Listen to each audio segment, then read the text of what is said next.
Baik, perkenalkan nama lengkap saya Yolansi Porandun dengan NIM 1903030026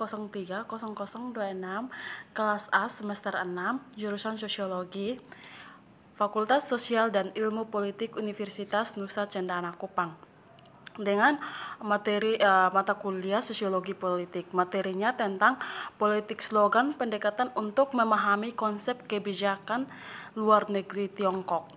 Pendekatan politik slogan menawarkan serangkaian perspektif berbeda untuk memahami konsep kebijakan luar negeri Cina. Yang pertama, pendekatan ini menunjukkan bahwa konsep strategi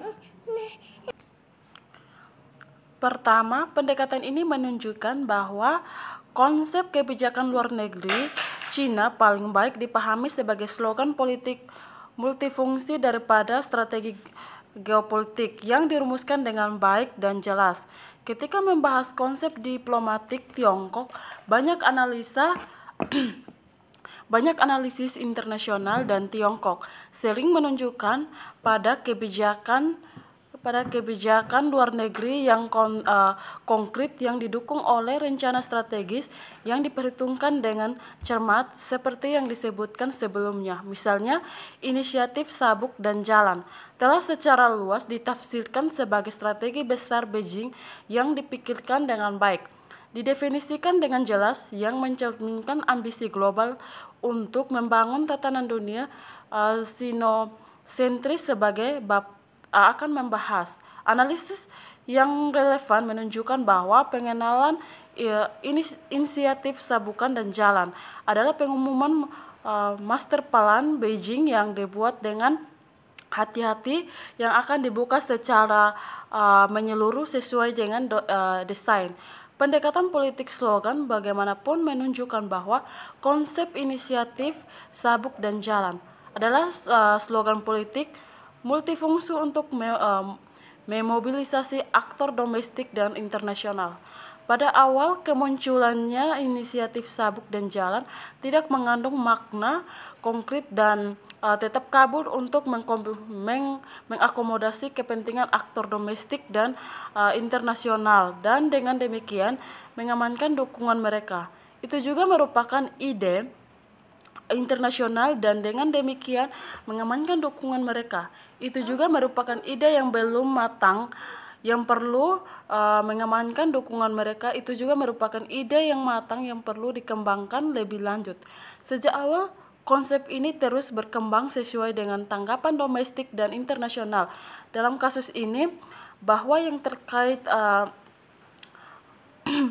bahwa yang terakhir sama jika tidak lebih penting daripada yang pertama.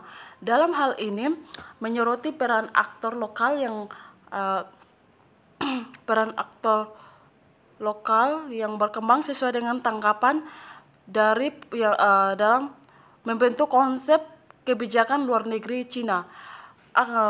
Slogan-slogan di Cina digunakan untuk memobilisasi sistem politik mengikuti seruan para pimpinan sebagai bentuk pemerintahan.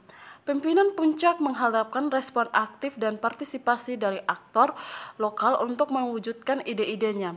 Banyak analisis internasional yang hanya menerima begitu saja bahwa proses ini otomatis dalam konteks otoriter. Namun kenyataannya tidak sederhana itu. Sejauh mana gagasan itu akan diterima di dalam negeri tergantung pada hubungan kekuasaan sejauh mana gagasan itu antara pengirim dan penerima pesan. Ketika menghadapi slogan kebijakan dari pimpinan yang lemah atau tidak menguntungkan, misalnya aktor lokal dapat memilih untuk mengabaikan slogan dari atas. Tidak mengherankan slogan tanda tangan sering dikaitkan dengan otoritas pribadi pimpinan puncak dan tanggapan sebagai cap pribadi.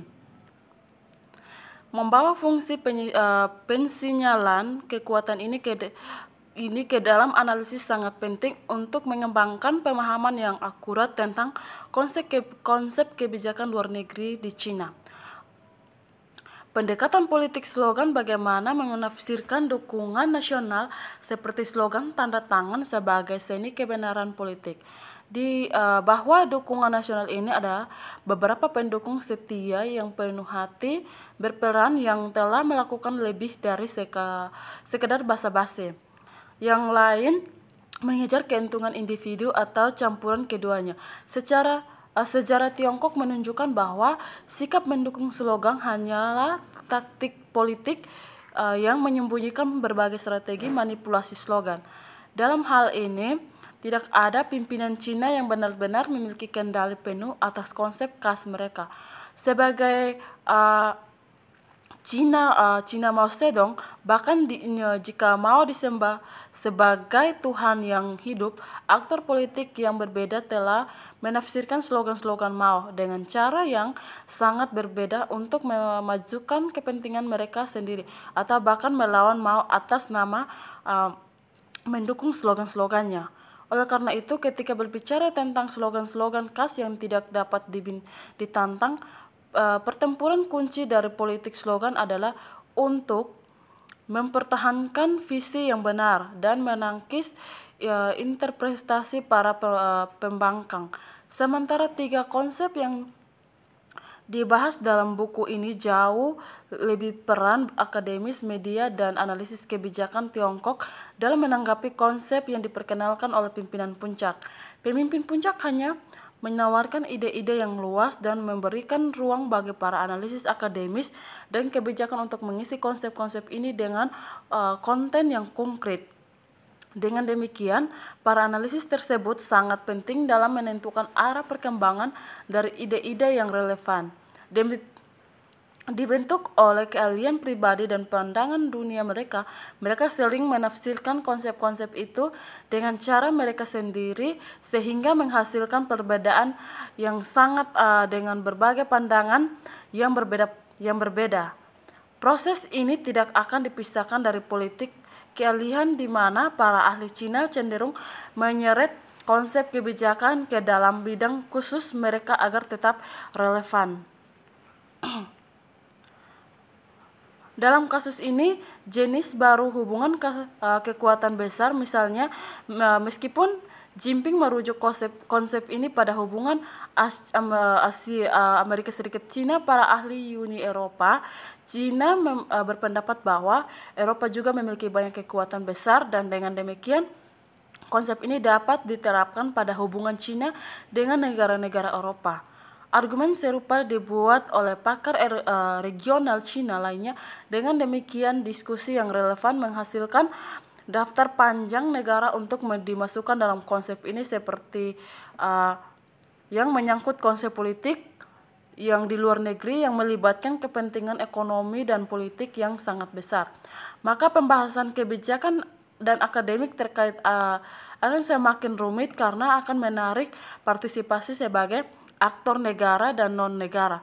Para aktor tersebut akan secara aktif membentuk konsep yang relevan untuk memajukan kepentingan mereka sendiri. Dalam kasus inisiatif sabuk dan jalan misalnya, untuk memaksimalkan keuntungan individu, banyak aktor lokal telah secara aktif mengajukan menyebarluaskan interpretasi pilihan mereka tentang inisiatif sabuk dan jalan.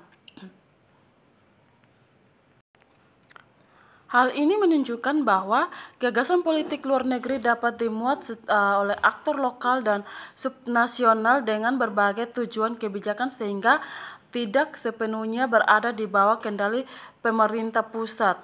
Peran aktor lokal dan subnasional dalam pembuatan kebijakan luar negeri Cina sering diabaikan oleh literatur politik internasional karena kebijakan luar negeri Cina sering diabaikan oleh literatur politik karena yang monolitik tunggal di mana ada sistem terpadu dan sangat terpusat. Bagi Beijing untuk dimobilisasi dalam mencapai tujuan yang diterapkan secara terpusat. Dalam diskusi yang relevan sering digambarkan sebagai orang kuat yang memusatkan kekuatan di tangannya sendiri sebagai bukti dengan status pimpinan inti.